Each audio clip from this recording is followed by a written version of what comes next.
I'm the Public Information Officer for Pajaro Valley Unified School District.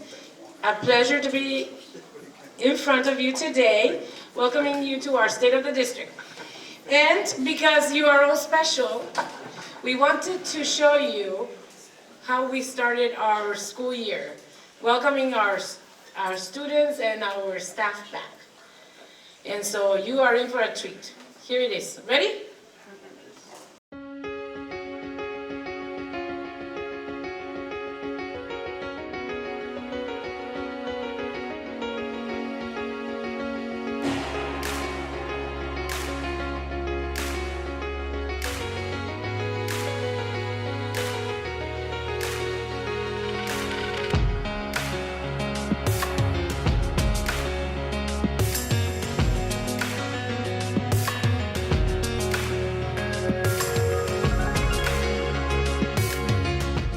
Quiet on set. Can we all do it together? 1, 2, 3. We have a third, we have a tercio. Dice una taza de harina.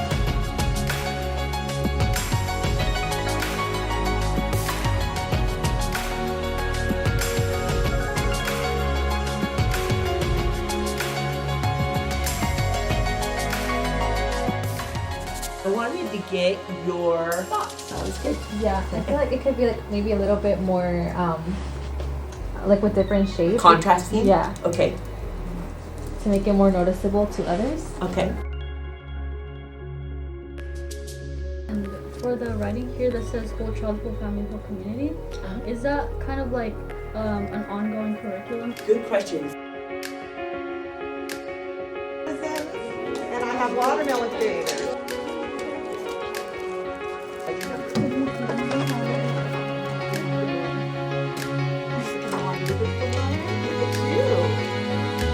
If a family needs something, they come here to the PVUSD Family Engagement and Wellness Center.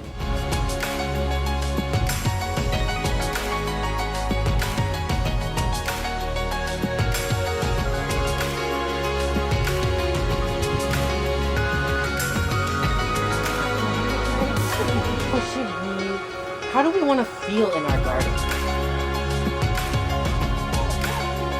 Something I like about cooking class is all the textures and all the seasonings and food.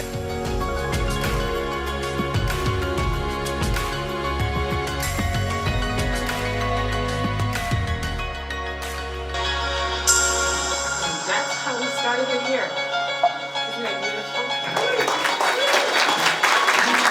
The creators of this video are our own staff.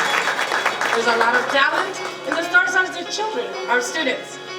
And as you saw, the students are the center. You were welcomed by the Pajaro Middle School Band. They were fantastic. And our athletes and cheerleaders from each of the comprehensive high schools, Aptos, Pajaro Valley, and Watsonville High. They were here also to welcome you. And before I go on to our first speaker, I'd like to welcome any of our elected officials that are here with us today.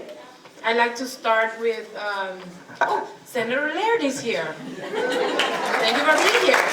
And we have Dr. Sarah Sabah here from the County Office of Education. We have Jasmine Nakera from the newly hospital district. We have our board president, Kimberly DeSerpa, here with us. And who am I missing? Is there any other elected official here that I might miss? If I see you, I will acknowledge you at some point in the next hour. So I'd like to welcome first our board president, Ms. Kim DeSerpa.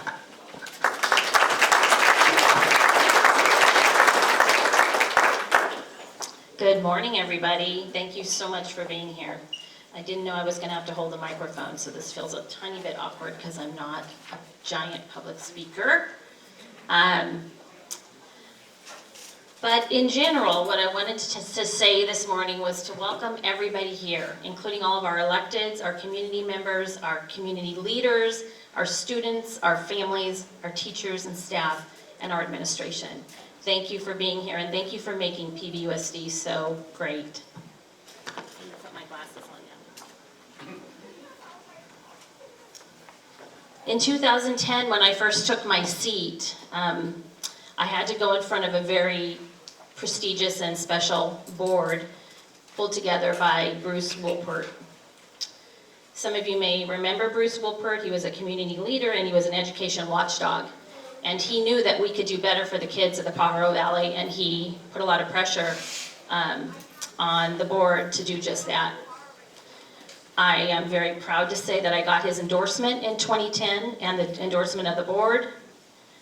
And we lost Bruce a few years after that. But his activism, his watchdog nature, and his desire to forge something better for the kids in this community has stuck with me for many, many years.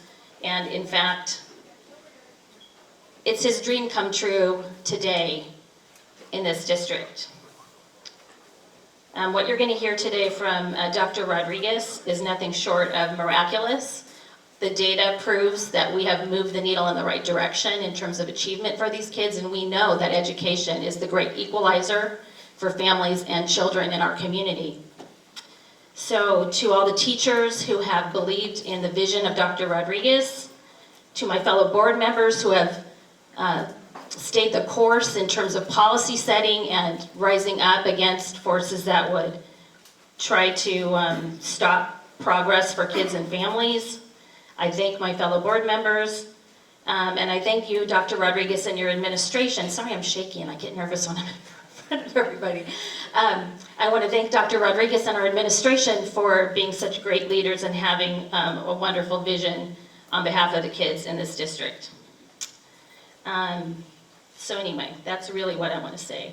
Thanks to everybody, our teachers, our staff, and our administration, and our families for doing a lot of work on behalf of the kids in the district. So I'm here to also introduce the esteemed Senator John Laird. So thank you for being here, John. He represents the 17th State Senate District, which includes all of Santa Cruz, San Luis Obispo, and the majority of Monterey County, where I grew up and I work. He also represents little parts of Santa Clara County. He previously served as the Secretary of the California Natural Resources Agency and member of the State Integrated Waste Management Board and a member of the State Assembly. He's the executive director, was the executive director of the Santa Cruz AIDS Project and 2 terms as Santa Cruz mayor.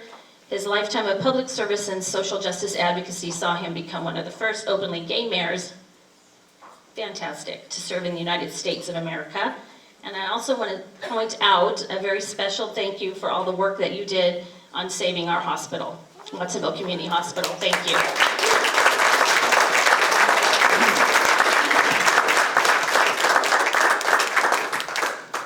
Thank you very much. It is a pleasure to be here, and I apologize I have to leave after my remarks because I'm speaking to the entire senior class at Sobrato High School in Morgan Hill, and I'll have to navigate between here and there in a relatively short amount of time.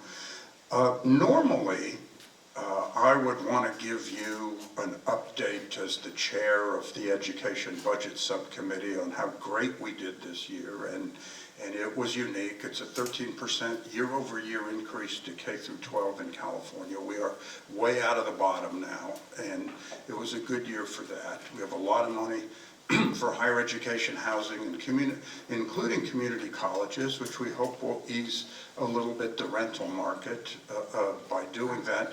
And we bridge the gap in new facilities, put money there in the hopes there'll be a bond in 2024 and we'll get there. But I thought, you know, I've spent a lot of time here in the last few weeks and recent months, and sometimes I think you're in the middle of a community and you don't realize how special it is and the special things that are going on that maybe somebody that doesn't live here full-time can see. And I like the picture of Andrew and Mia, who are the leaders of the day, and me up here. And that was great because I had a chance to talk to them and I saw just their ambitions. I think they're going to go to amazing places and do amazing things and be a product of this school system.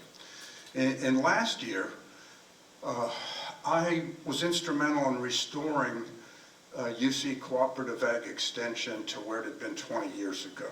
to really make a difference. So I went out to a farm on the edge of Watsonville to actually see. And the Cooperative Ag Extension people took me there and they said, we want you to meet this guy, young guy, just graduated from San Jose State, but he's a product of the Pajaro Valley Schools, a Watsonville native, and he chose to come home after his training.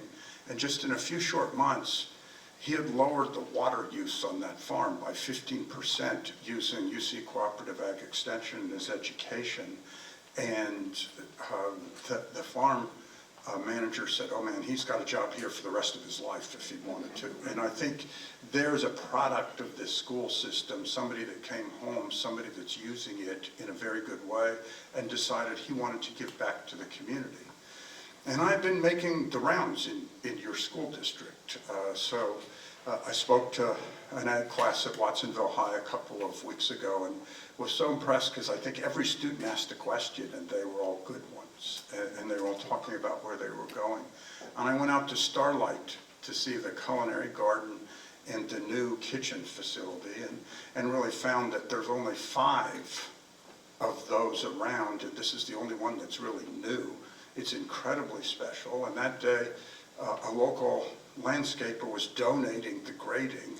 LifeLab is partnering. If I have the number right, $1.3 million was raised for the community for that, for an exceptional program, something that doesn't exist in maybe the more wealthier districts around. And I hope you appreciate the partnership and that. And then I went on to the Family Engagement and Wellness Center by Minnie White and E.A. Hall, and that was amazing. The partnerships that existed with community organizations, what's going on there, the fact that a lot of different money was leveraged into different organizations and the difference it's made. I don't think that exists in the same way in a lot of other schools. And I spent yesterday at Food What and went out in the afternoon and saw it and found that was amazing. And it was something that I would have thought beforehand. And of course, these are the words of the executive director who you're going to hear from in a minute. I would have thought, okay, this is a farm program or a food program, but really came away understanding how it's an empowerment program and how the kids that participate really use the experience to grow in a way that it might not be as specific as the metrics that are in this report, but by any metric, those kids come away different people and empowered, and they keep going in it. And I also don't know, this afternoon, Senator Alex Padilla is coming to Watsonville. And I'm coming back from Morgan Hill, and I will be with him, because we're going to celebrate the fact that the levee project is funded here. And that is unique. The voters stepped up, the state stepped up in a way that it doesn't for protection, and that is just moving ahead after being deadlocked for decades. But Alicia mentioned Watsonville Hospital. And the interesting thing about that is that, you know, there were so many pieces of the coalition that made that amazingly successful. But I did this bill in land speed for the legislative process. Usually it's 6 or 7 months. I think we did it in 18 days or 19 days. And because the district was 5 days old when the bankruptcy court accepted its bid. We had to have that quick to meet that deadline. And then to raise the $65 million, which was done in 6 months, which is just unbelievable. But the thing was, I was in the hearings, and I was trying to explain to my colleagues what the Pajaro Valley was. And, you know, you could use these words that are cliches and conventional, but interestingly, I used your last year's report to talk about the percentages of English language learners in poverty, those 4 key statistics that are again in this report. I could see everybody wake up in the hearings, and I could see them understand exactly who Watsonville was. And I think the amazing thing is just in summary, I just don't think, sometimes you're in it, and you're in the middle of it, and because of the pandemic and other things, it's so challenging that I don't think you appreciate how unique some of the efforts are. And in my dotage here, where I'm more toward the end of my career than the beginning, while I always really support progressive values of public education and economic equity and making sure we address climate, I've come to that it almost matters as much who gets things done, who is entrepreneurial and looking at what the problems are and mobilizing people and coming up with unique ways to address them. That's what you have here.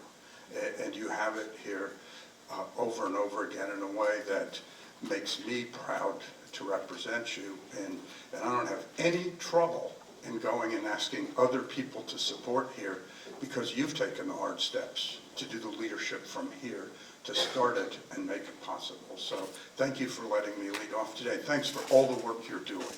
I really appreciate it.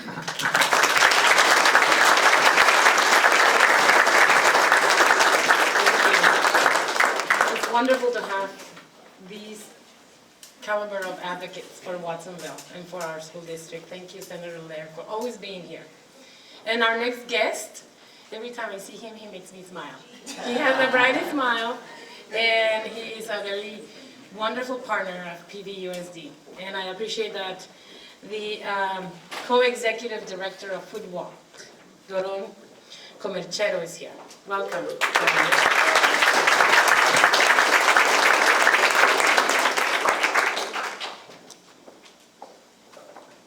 So good morning. Thank you so much for the opportunity to speak today and to be with you all.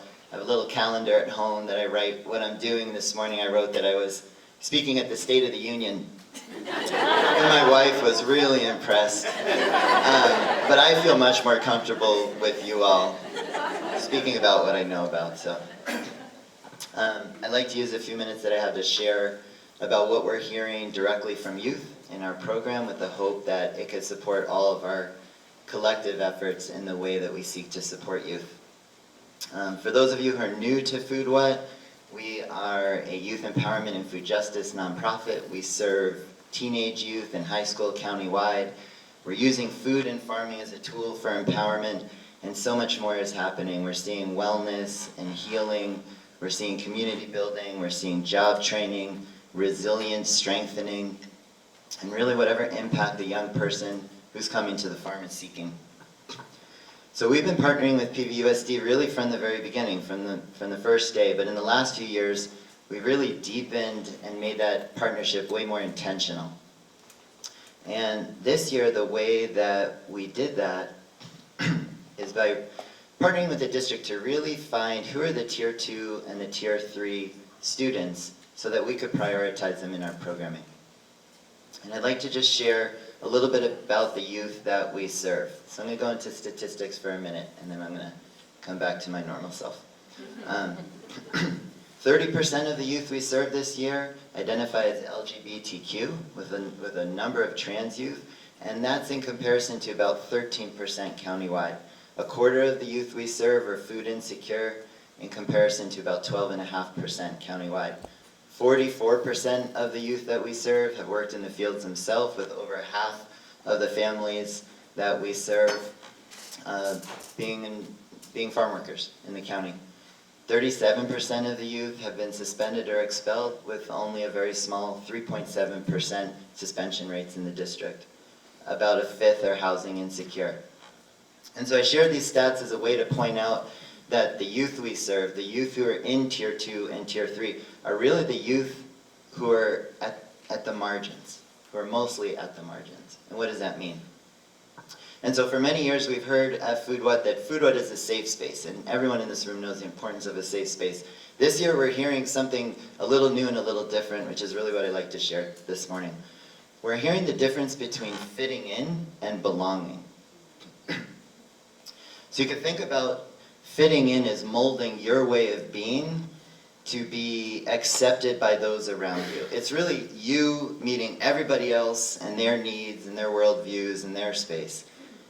And in steep contrast, belonging is you showing up with your true, authentic self and being accepted for just the way you are.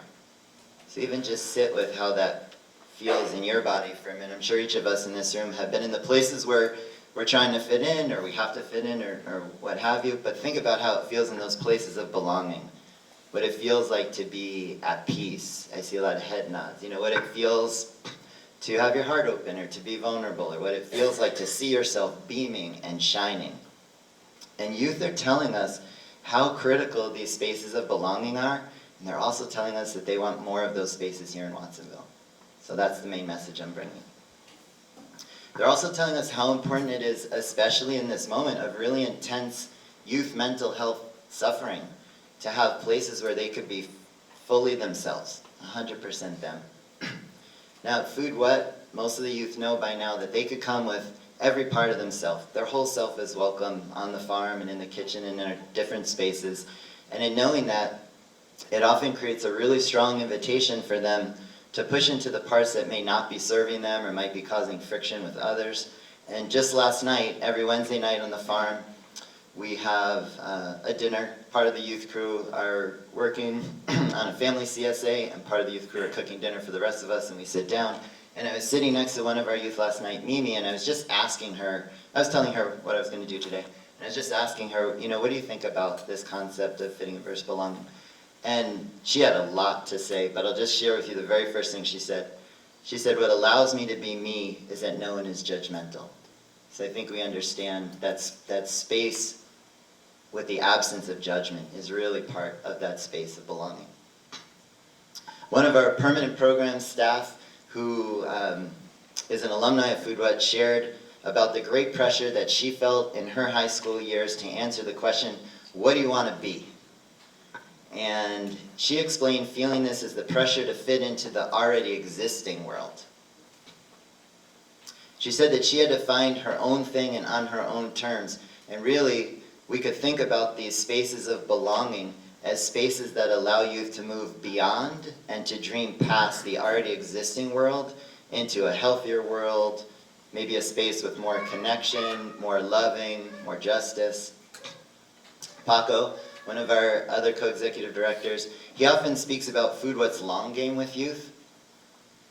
He talks about the generational work that we're doing. And this fall, we were doing one-on-one interviews with every youth in the program and asking them about what was working in the program that was leading to their growth. And we heard so many youth talk about breaking generational chains and breaking generational trauma. And something that was so amazing was even one of the youngest youth in the program, who was only 15, was able to come to this language and understanding of themselves and to define their own journey in these terms. And this is the impact of spaces of belonging. So the kitchen that I think we're about to hear about, that's primed to be one of those spaces. The amazing school gardens with the work that LifeLab is doing in partnership with the district, those are those spaces. PVUSD has an amazing constellation of partners and programs like the Digital Nest or El Sistema that are these spaces of belonging. And these are the spaces that really support the students and support the youth and support our family in this district to have access to meaningful relationships. And those relationships support belonging. So in closing, we could understand places of belonging as part of the medicine that youth are asking for, and that so many of us in the room can respond to the call for. Thank you.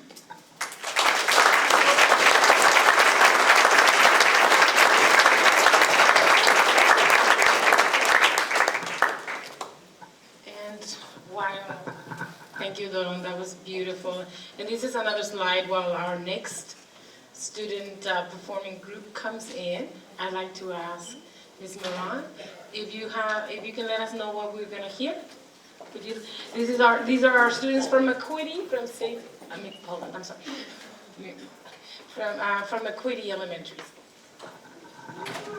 Hi.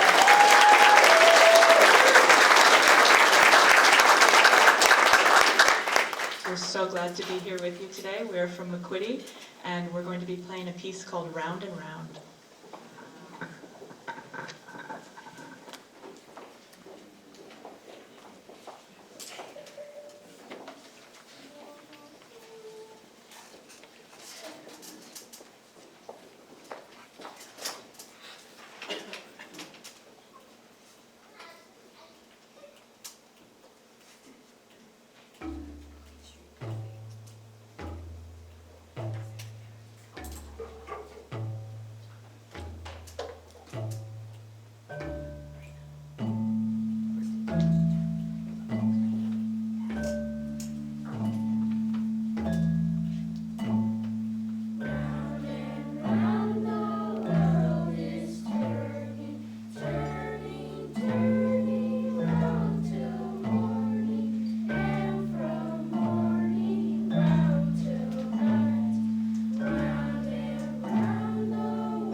our Dr. Michelle Rodriguez, Superintendent of PVUSD, with the next video. We're going to start her presentation with this next video because it speaks to everything that we are doing and what we are about.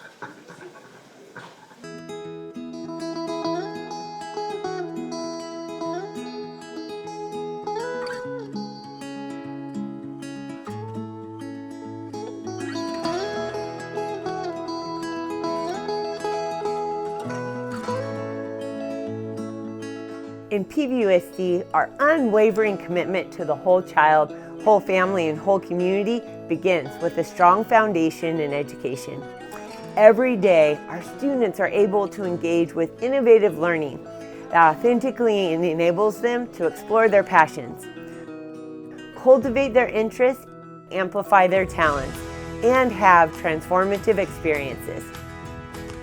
We pledge to you to innovate and accelerate our students with culturally and linguistically relevant learning,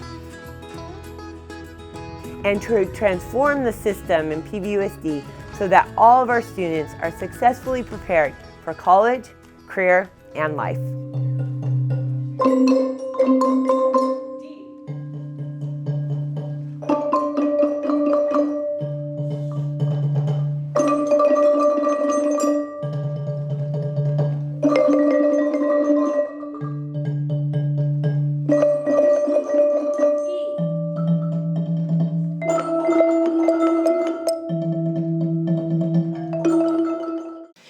So what you've seen in the last couple of State of the Districts, and hopefully you see it even more today, is the focusing and the centering on students, right? So when you came in, you heard music, you saw cheerleaders, football players, you've seen videos, you've seen students, where in about 15 minutes we're gonna go into a classroom and actually see students in action.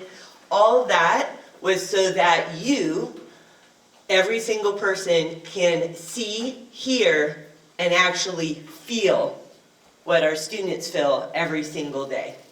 And so it's always been really important for me to have us focus on our students, because when challenges come around, a lot of times as adults, it's very, very easy to go towards what is easiest for us and what is most comfortable for adults versus really focusing on what is best for students. And sometimes, unfortunately, what is best for students isn't always the easiest option for adults, right? And so as we've been moving forward, we're gonna actually go into the culinary arts and teaching kitchen in a minute. But through that, we had many, many tours where we had hundreds of people that were coming to the tours that really didn't have much connection with PVUSD. And they really didn't know what we were doing. And one thing that came out, two things that came out from that, one is that we have really grown in the last 6 years. We've grown tremendously in what we've done. And then second, we are finally aligning what we're doing, what we believe is important, to community aspiration, right? So what the community is asking of us, we're finally aligning to that. And we're doing so by really focusing on who we serve. So you'll notice that that number has decreased quite a bit. When I got here, we were serving over 20,000 students. We're now a little bit under 18,000 students. But we have 2,350 dedicated employees. And I want to focus on that because sometimes we wind up focusing on the one or two that maybe aren't doing exactly what we want them to do, but we have 2,349 others that are, right? Every day that are putting in their passions, their interests, and their talents so our students can reflect theirs. And I always say that we are so fortunate to serve who we serve, right? So we serve a very vulnerable population. For me, I think that's why I'm here, right? I'm here because of those very students, because we need to be an advocate for those that don't have an advocate for themselves. So whether it's the 65% English learners, the 85% of our students that live in poverty, 16% special education, 10% migrant students, and 14% of students without permanent housing. And when we think and we talk about what do we want for them, actually 4 years ago we established our expanded definition of student success. And sometimes people are like, you're still talking about that? And the answer is yes, because that way everyone in the system knows where we're pointing towards. Whether you're a community partner, you're a parent, you're a teacher, you're a staff member, you're an administrator, we all know if we do these 5 things, we are going to have success, right? So we're focusing on strong academic and literacy foundation, multiple competencies, and remember, we did this 4 years ago. We haven't just been talking about SEL, social emotional learning, since the pandemic. We were doing that 2 years prior, right? And so we also believe in inclusive school culture, and making sure that we are preparing them for college and career, and as our students made sure that I included life, right? So we have to make sure that they're not just prepared for college and career, but they're also ready for life as all those obstacles come towards them, right? And then the development of the whole child, which we of course changed to this past year, so now over a year ago, to whole child, whole family, whole community. Because we know what happens to the family in the family directly affects the children, and we know what happens in our families directly affect our community, right? The pandemic, if it taught us nothing else, it taught us that, right? That very thing. And so we have been expanding our LCAP goals for quite a while. So every time we achieve them, then we make them better and more difficult. This past year, we added number 8, which is where I want to focus on. So we added one for our students with special needs. And I want to focus on that because the law tells us to do this too, that we have to place them in the least restrictive environment, but it also is our moral imperative, right? So we want every child that has special needs, we want them to belong, right? We want them in our general education classrooms and for them to feel like they belong, that they don't have to necessarily change who they are to belong in our classrooms. So it is a shift for us, right? It is a shift for some where they're not used to having that, but if it was your own child, that's what you would want, right? You would want them to be in a setting that cares about them, supports them, and allows them to belong. And so this is going to be my FAQs this Friday, because I got asked this question, but I got asked the question, why do you keep focusing on equity? What's about equity? Why do you focus on that? Why do you say that you have an equity agenda? Well, it's linked to these things right here. So we do want to ensure that our most vulnerable families have the services that they need. So we do believe that equity is built on a base of strong equality. So everybody does need a high level of support, right? But we also believe that certain individuals need extra support, different support, right? And so we want to make sure that we have those measurable outcomes. So we want to know in our gut that we're doing the right thing, but we also have to know with numbers, just like Doron was showing us numbers, we have to know with numbers that we're also doing the right thing. And so we have to help students, and you're going to keep hearing it, passions, interests, and talents. Passions, interests, and talents, right? And that's because we know, just like every one of us in this room, when we're doing something that we love, it's hardly never work, and we're dedicated to it, right? Have you ever been doing something that you love, and like you look at the clock and like 2 hours has passed, and you're like, oh my God, where did that time go, right? Versus when you're doing something that you pretty much hate, it can be a minute, and you're like, oh my God, is it over yet, right? And so we know that's the same for our students. They need to see purpose in their learning, and we need to make sure that we're supporting their social, emotional, and academic needs. And we've co-constructed those plans. So we're in the middle of doing our second set of our equity audit. The first one was a 3-year plan. That took us 18 months to develop. Why? Because we had over 100 people helping us develop. So it wasn't just me sitting in my office going, what shall we do, right? But it was actually 100 people deciding what are we going to do for the next 3 years. And then, again, aligning district vision with community aspirations. So we have long placed a very large focus on early literacy. We now are focusing on the expansion of transitional kindergarten.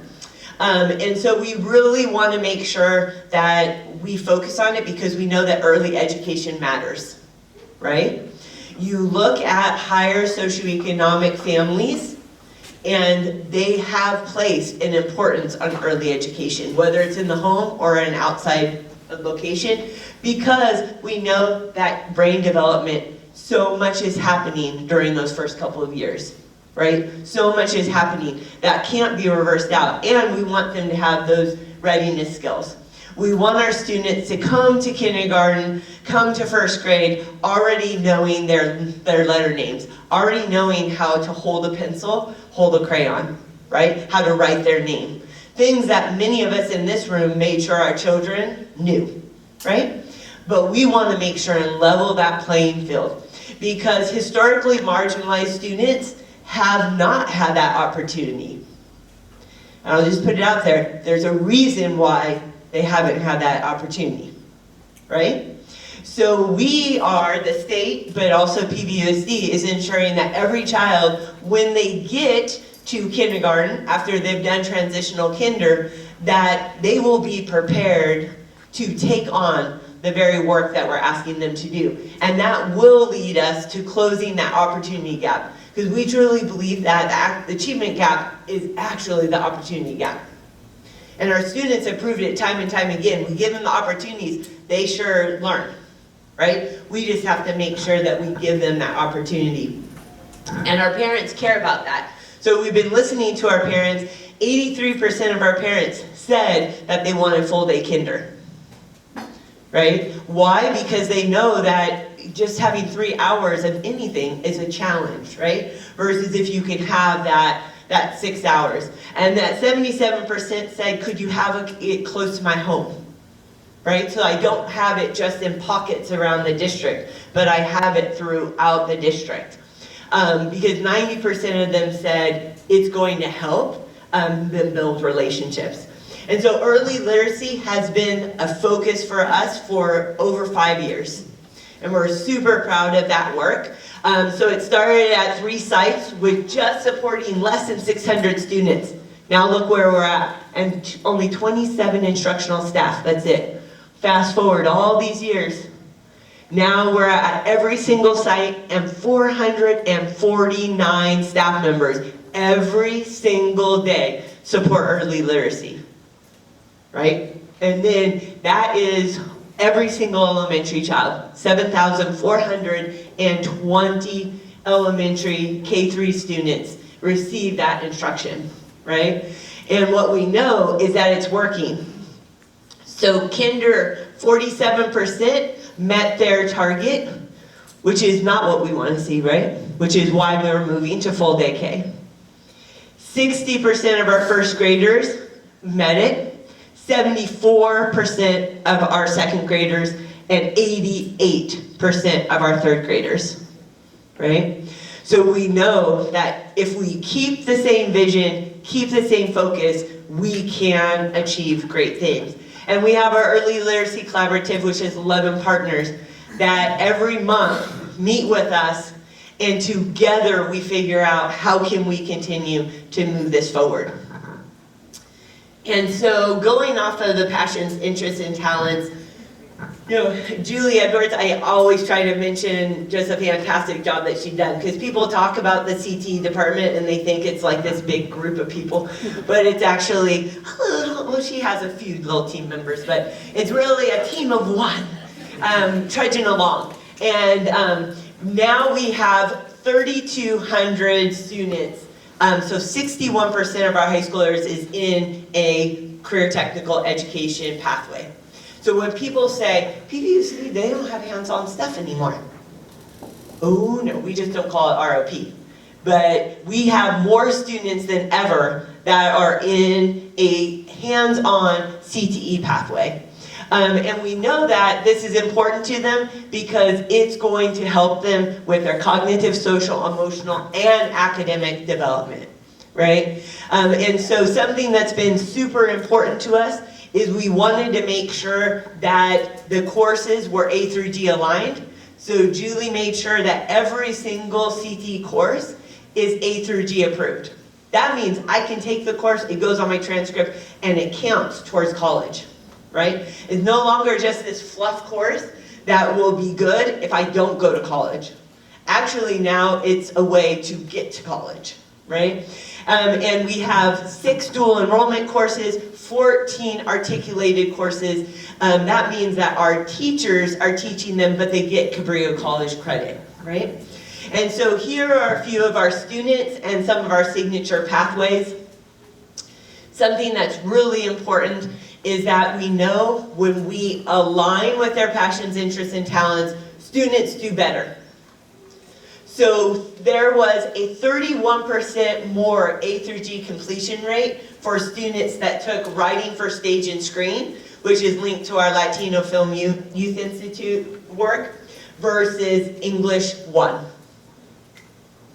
So if they were in English 1, they had 31% less A's, B's, and C's, right? So what we know is that and we're seeing that across our integrated courses, where students are doing better and better if they are linked to something that they actually care about. And so you saw some of our visual and performing arts. I know Sue Gralty is here somewhere. So where's she at? Oh, she took her students back. So Sue Gralty was our coordinator of APA and helped us do a really incredible job of moving it forward.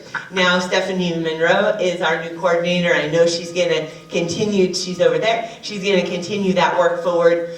But I want you, the children that you saw here was a new group of students that you've actually never seen before. So that was Save the Music. And Save the Music, we were named one of the best communities for music education this past year. And we are only 1 in 10 in California. There are over 1,000 school districts in California. We're 1 in 10 that has the support of Save the Music. It's a big commitment from the district and from the board. But we are dedicating and ensuring that each child will have 45 minutes worth of music instruction by next year, right? So Ms. McPullen that you saw here today, she's one of our Save the Music teachers. So she sees every child at McQuitty Elementary for at least 45 minutes worth of music instruction each week. And that is part of how we're supporting whole child, whole family, whole community. And you'll see that we are moving the needle in everything from visual arts to music to theater to dance, right? Because we know that our students do better when we focus on the whole child. And you saw some video on ethnic studies. So we have an ethnic studies requirement. Something that's unique for us is they are once again integrated courses. So they're not just, oh, if I do ethnic studies, then I can't do an elective. But no, they're actually part of it. So instead of US history, I can do ethnic studies. Instead of an art class, I can do ethnic studies in art. Instead of English, I can do ethnic studies English. And that allows our students, again, if they're passionate about it, they don't have to take English 1 then, right? They can say, I'm more passionate about ethnic studies. So we have 27 sections now of ethnic studies and over 800 children that are doing ethnic studies at this point. And we have 12 teachers. Latino Youth Film Institute, I call them by their old name. Now they call themselves Youth Cinema Project. But we now are at 2 elementary schools, 3 middle, and now at PB High, doing our stage and screenwriting. And so I know that the children are waiting for us. So I'm going to skip really quickly to C next. But I just want to mention Jim Bruno has been doing some really incredible work with our new monies with expanded learning opportunities. So we now have a dedication to where every TK through 6th grade student can have 9 hours worth of enrichment and support. And she's doing some really incredible Saturdays, and she knew I was going to say this, so she corrected me the other day, so I want to say it wrong. So we have over 700 family members, participants, are going to be at Gilroy Gardens this coming Saturday. Because we have families that want to engage. We have families that know the importance of education. They know the importance of that relationship with each other. And so, just like they were at the boardwalk last month, this month they're going to be at Gilroy Gardens. They're going to be with YMCA. We're doing day camps there. We are making sure that we're not only supporting students on Monday through Fridays, but at times on Saturdays. And so that's pretty incredible work. So Life Lab has been a really incredible partner. We were at 7 schools last year, we're at 10 this year. We're going to be at 16 at all of them by fall 2024, because we know that those spaces of belonging, like Doron was talking about, are so important. And so we are now going to listen to the president of the foundation, and we're going to see a quick video, and then we're going to go into the kitchen and see each student's life. Thanks so much for including me in the event this morning to celebrate the launch of your new student learning at the Culinary Garden Teaching Kitchen at Starlight Elementary. How exciting. I know that Chef Emerald and his wife Alden and our whole board of directors are thrilled to have the Emerald Lagasse Foundation's signature program launching in Pajaro Valley. I really think by integrating gardening and cooking concepts with an engaging curriculum, your students will have a joyful experience for sure. But it's great that it's going to connect them to the knowledge and skills that will benefit them throughout their entire lives. So let's go ahead and watch this video to see what the program is all about.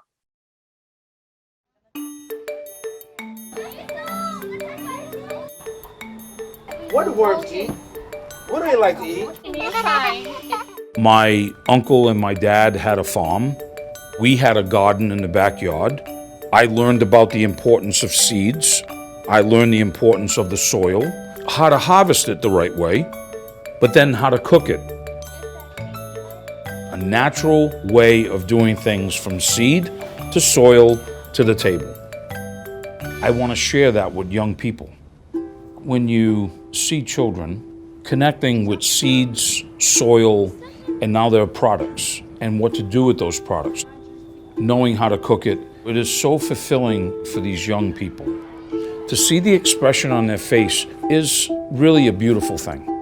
The dream is to have a legacy program, building more of these edible gardens attached to teaching kitchens, combined together, makes an incredible project.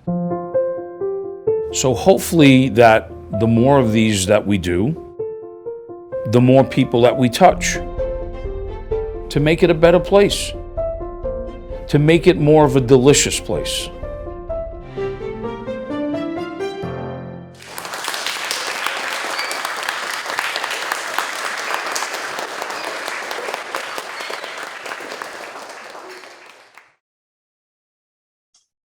Seeing students excited and eager to learn in the garden and kitchen means so much to us. And it's great to know that this has become an inspiration for your entire community. Can't wait to get out there next month and visit and learn alongside your incredible students and teachers. Also, I just heard some good news that later this morning, you have the opportunity also to tour the new teaching kitchen. So I hope you enjoy it. Should be very special. Dr. Rodriguez, I appreciate all that you and your education and community are doing in Pajaro Valley. Best wishes to you and all of your students, and I can't wait to see you all soon. Cheers. Okay, so now we're going to go straight into the kitchen. All right, good morning everyone. My name is Becca. I'm here with Life Lab at Starlight We're so excited to pilot the brand new Emerald Lagasse cooking kitchen. So right now we have our very first class of 4th graders making rainbow spring rolls. So they're inside, we have 4 different stations. They all out different color and there's different parts of our bodies. So we're gonna go inside and check it out.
Alright, my dear. What's your name? Kayla. Alright, here we have Kayla. And what are you doing? I am studying a piece of cabbage. A piece of cabbage to make what? To make a fresh spring roll. A fresh spring roll. Thank you, Kayla. Looks amazing.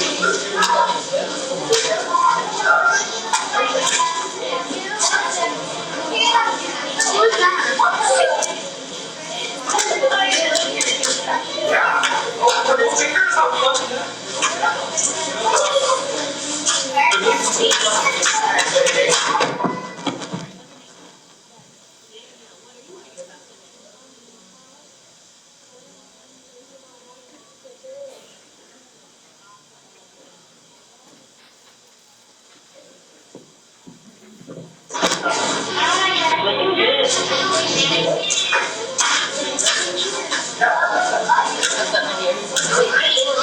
The cilantro is going to go inside to get peeled.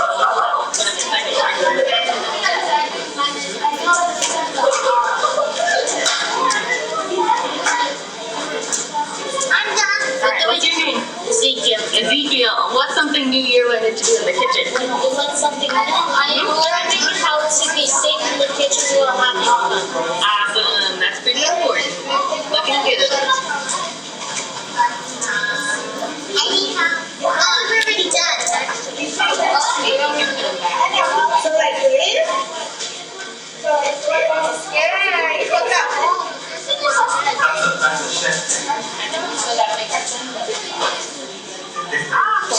I'm done.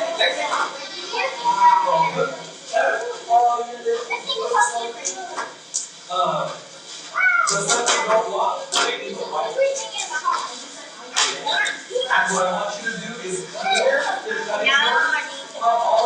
What's your name? What is it?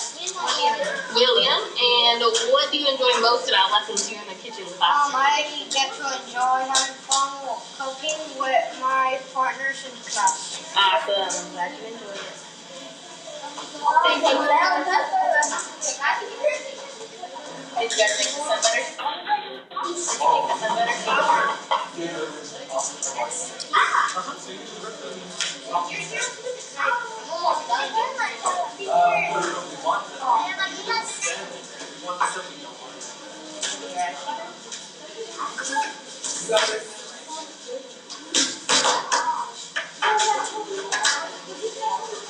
Are you on? Alejandro, I'm done. You're finished? Yeah, that looks great.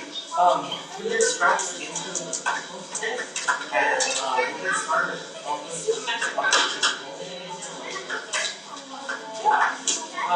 We're going to put a game in the wrapper.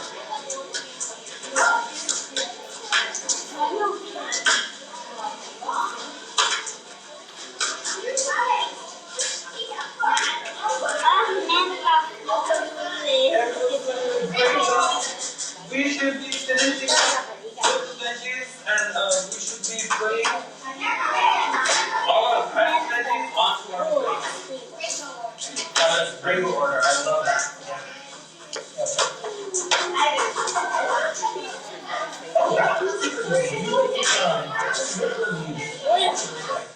so there they were in action. So didn't it almost look like they were in a restaurant, right? You looked around and you saw everything that was around there, whether it was the appliances or the stainless steel tables, right? It's really a state-of-the-art facility.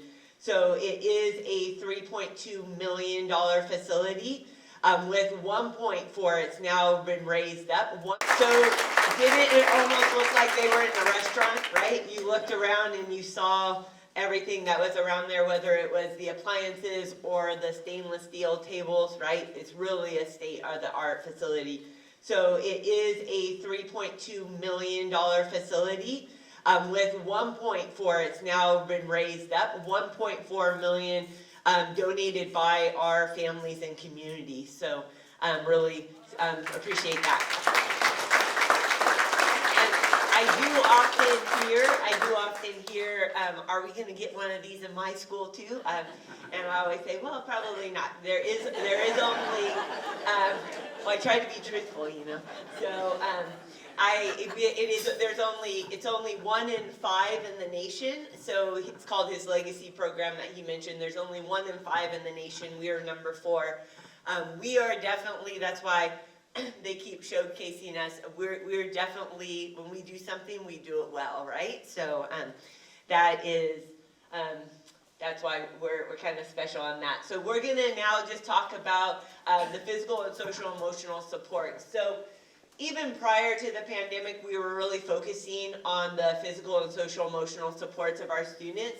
But I think everyone knows that with the pandemic, that need has increased, right? Luckily, there is additional funding that has allowed us to continue to increase that.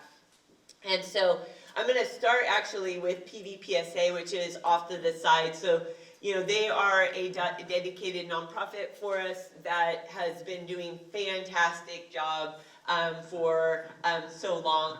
And so Jasmine Nojeda, who is the new CEO of PVPSA, and Christine are here.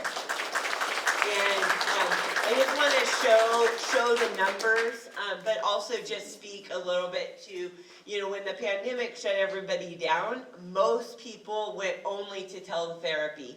PVPSA knew our students needed to continue to receive some in person, and they were one of the only organizations that didn't actually shut down during the pandemic.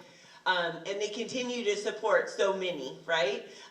So they are supporting thousands of students, either through the 2Pay program or through mental health supports. And you can see that they do so much more, because we know that health of the child is also health of the family. And so they're helping with education and basic needs. They go to home visits for us. So at the end of last year, we were having some pretty big challenges at Watsonville High School. And so the Valor team, we said we're just going to focus. So they went with our new Director of Student Services and said, let's focus just on this. And then they have provided meals through the food pantry. Actually, this was a little bit of the idea of why we really wanted the food pantry at the Wellness Center. Because what they were saying is they would say to people, well, why aren't you just going to Second Harvest Food Bank? Like, why aren't you doing that? And there was a stigmatism towards going to Second Harvest Food Bank. So they actually said, okay, well, we're going to develop a small little food pantry here. So when you come for therapeutic services, then you can also get food. And so that's one reason why we knew we needed to do that. But let's look at our staff, which is really increased in numbers. So we're proud of that. So we now have 18 social emotional counselors in the district, 22.5, yes, we split someone in half, 22.5 school counselors, 18 school psychologists. We now have 16 mental health clinicians. We used to just have 6, and we're now at 16, trying to hire the 17th, and we now have 11 school nurses, all that provide daily support to our students. And just talking about our Family Engagement and Wellness Center, it is a location that is supporting thousands of families. So just since our opening, so we said that last year, pushed really hard and said we're not going to shut down our schools for 3 weeks without having our Family Engagement and Wellness Center open. We have to have something for our families. And so we pushed the team and everybody moved really hard through it. So Margaret Lapis, Andrea Carlos Willie really helped with our community partners who came in and supported. So that was PBPSA, Second Harvest Food Bank, and CAB, so Community Action Board, and Salud para la Gente. So all those partners said, how many weeks do we have? Okay, let's do it. And we did it. Right? And 10,300, these are actually the old numbers, Alicia. So over 11,400 families have now come in and 1,900 hours open. So when you think about that, it's only been open 10 months. That means it's an average of 1,000 families coming through those doors at that one location each month, right? 1,000 families in 1 month. So that's really incredible. You can see it here in this picture, and you kind of saw it in the video too. Second Harvest Food Bank has a food co-op there that is really second to none. When I first walked in, what I thought I was going to see was just, a little bit here or there, but you'll see it's like a full service. Right? They now have refrigeration there, so you can get milk and eggs. They have fresh vegetables there, and they have all the dried foods that you could ever want. But I think what I'm most proud of is actually this slide, because we had a vision of what we wanted, we achieved it, and we didn't just say, okay, now we're good. Now we did what we said we were going to do. We listened to people, we provided services, and now it's done. No, what we said was, no, we're going to actually listen to what our families are saying that are coming in there, and then we're going to continue to change. We're not going to rest and just say, this is what you get. So one of those was the frozen meals through Martha's Kitchen. So we have families that are living out of RVs. You go by the sloughs, you'll see the RVs actually lined up along some of those roads. We have families that have really mean landlords that won't let them even touch the kitchen. Can't go into the kitchen. So they have either a hot plate or a microwave, and that's all that they have. They rent a room in the home, and they're not allowed to touch the kitchen. And so they said to us, oh, that food is really great, but how do I cook it? I can't cook it.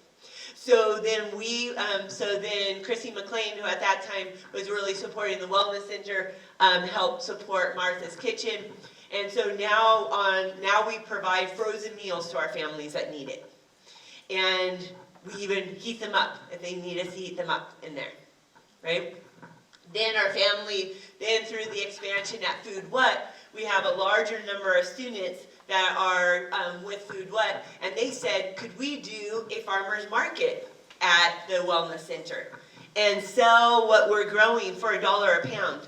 Pretty good. If all of us that are going to the market know that that's a pretty good deal, right? So we said, sure, because it not only supports then Food What and our students that are there, but it also has us help us go full circle, right? We grow it, we sell it, it's back into our families.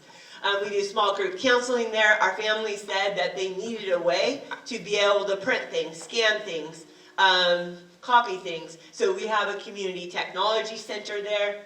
We have the Empower Watsonville Student Advocacy Group, which is a group out of PVPSA that meets there. We did laundry tokens. So we were actually going to do laundry there. Then we worked with Salvation Army and decided that's not a really great idea. So we did not do that, but we have tokens. So now our families get certain color tokens. There's gold and silver. Gold for the washing and silver for the drying. And they can go do their laundry for free, because we have partnerships with laundromats. And then our parents, some of our students, many of our students have come back dysregulated, and our teachers feel it, our staff feels it, but our parents also feel it. And some of them have never had these problems with their children before. So they're actually saying, I don't know what to do. Like, my first 3 were like perfect. And now this one, I don't know what to do with them. So we have Triple P and Disciplina Positiva parenting classes there to help support our families that need that support. Because a lot of people say, you know, if we have a child that we're having challenges with, the parents just don't care. Actually, totally don't believe that. I don't know I've known very, very, very few parents who don't want their child to be successful and happy. Right? Sometimes they don't know how to help us to help them be successful and happy, but it's not that they don't want to, right? They just need the support to be able to do it. So we've been focusing on whole child, whole family, whole community, and sometimes people say to me, what even is that? You say whole child, you say whole family, like what does that even mean to you? And so I put together a slide so that you know. So it's really helping each child and their holistic development. So their whole being, right? So their social, their emotional, their academic, their intellectual development. We want them to know their worth, right? And be able to capitalize on that through us helping them discover their passions, interests, and talents, right? And by doing so, they will develop the skills, competencies, and identities that they need to be successful in life. We do recognize that there's limitations and challenges, right? A lot of times people say to me, you always just focus on the positive. You always focus on the positive. Well, that's because I decide to be asset-minded. But I also know that there are limitations that highly impact them. But the reason why I focus on the positives is because it's the solutions that's gonna help us to get around those challenges. If we're just focusing on the challenges, we're never gonna get around those challenges.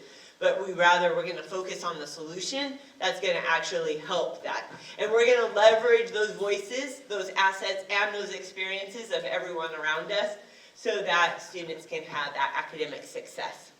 And so we try to continue to honor our community voices. So we always have a strong response to our Youth Truth Survey. So we had 17,436 responses this past year. In total, we had 7 surveys going out, and we had 25,000 respond to that. I'm doing something, I like it so much better in Spanish. In Spanish, it's Paletas y Pláticas en el Parque. In English, we named it, or I coined it, because it's kind of a weird term, but treats and talks. So basically we said, we're gonna go where the parents are. We're gonna go to their homes, to their streets, to their parks, and we're gonna invite them in. And so we had over 600 families that came to those 6 different treats and talks.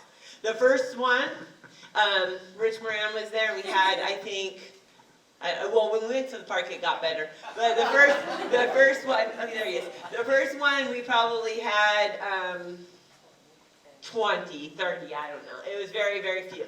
So then we were like, okay, the park was much better than trying to do the streets, because when we were walking door to door, they're like, who are you?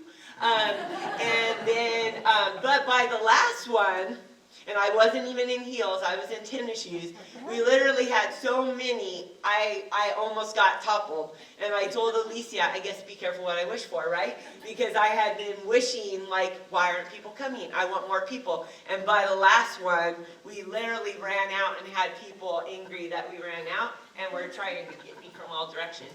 But we loved that because it was one of the first times that I learned the difference between just talking to a student by themselves or talking to a parent by themselves. I actually talked to the student and the parent simultaneously at the same time, and the conversation was so much different than it had ever been. So I learned that through that this new initiative is the power of actually not just listening to my student group or not just listening to my parent group, but having the parents together. And then I do conversations with the superintendent every Wednesday. And then I still do. It was only supposed to be for the year of the pandemic, the Ask Dr. Rodriguez, but it is very popular. So I continue to do it. So each year I do 540. So since we've now almost done it 3 years, you can triple that number. But and then we're continuing some really major initiatives to continue to align. So we are part of the K-16 Educational Collaborative, and so Maria Rocha from UCSC, oh, there she is.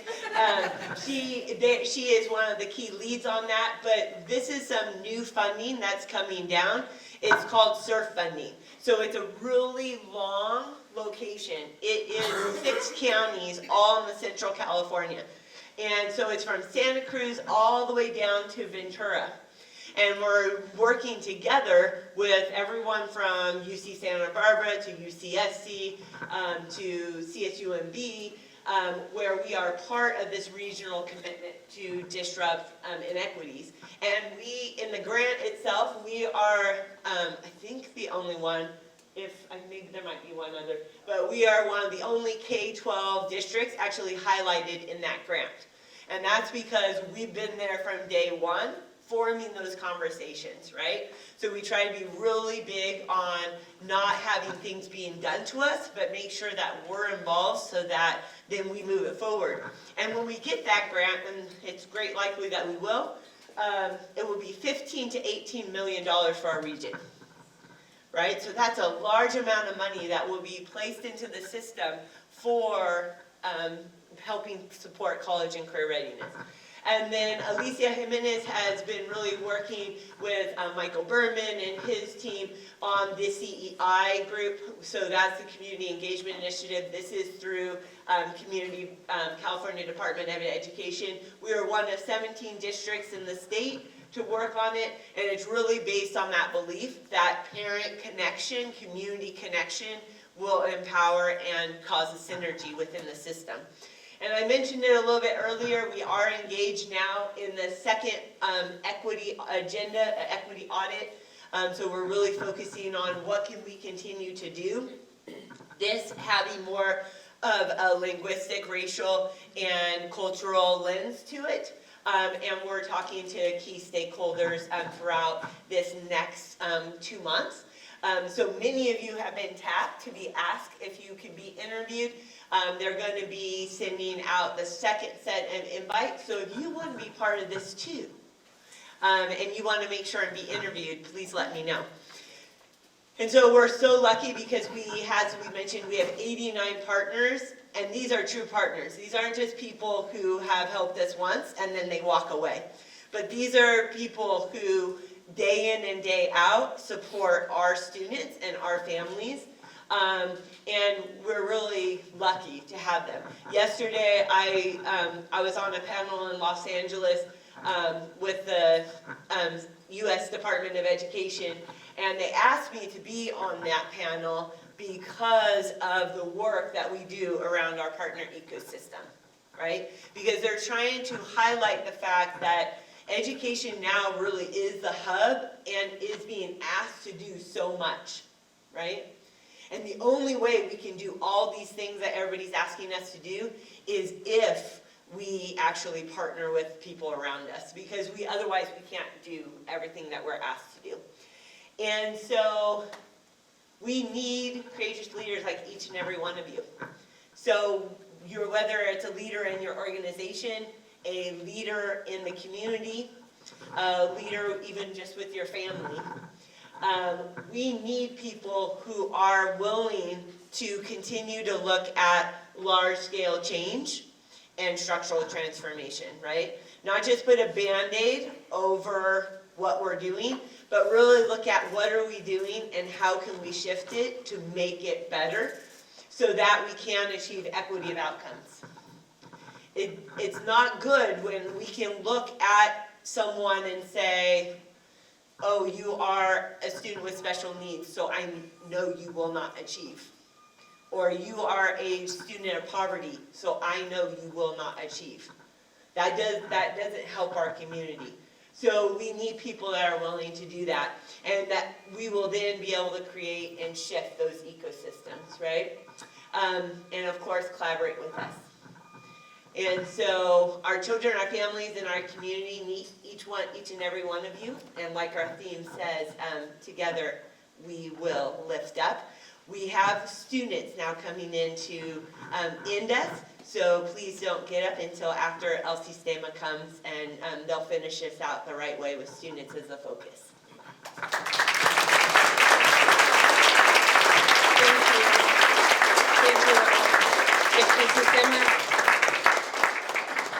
While they come in, I'd like to acknowledge Council Member Noel Hurst. Thank you for being here. Thank you. We appreciate your support. And these are students from El Sistema with their teacher Amalia Diaz, also from Equity Elementary School. And I'm going to ask Ms. Diaz if she can let us know as soon as she gets a second what they're going to be performing for us.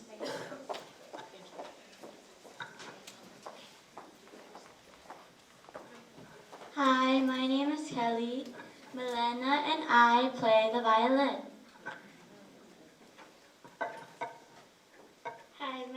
Hi, my name is Jasmaya and I play the viola. Hola, esta es Zoe y toca el cello y yo me llamo Fabio y toco el contrabajo.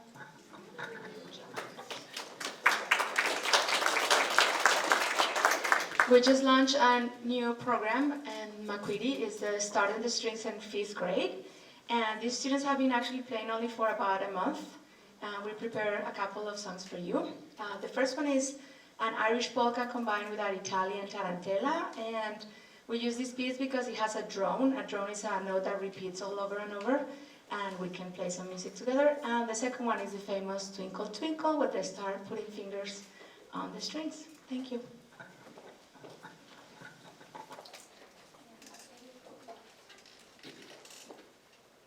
And Kelly will be leading the pieces.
month, Ms. Diaz.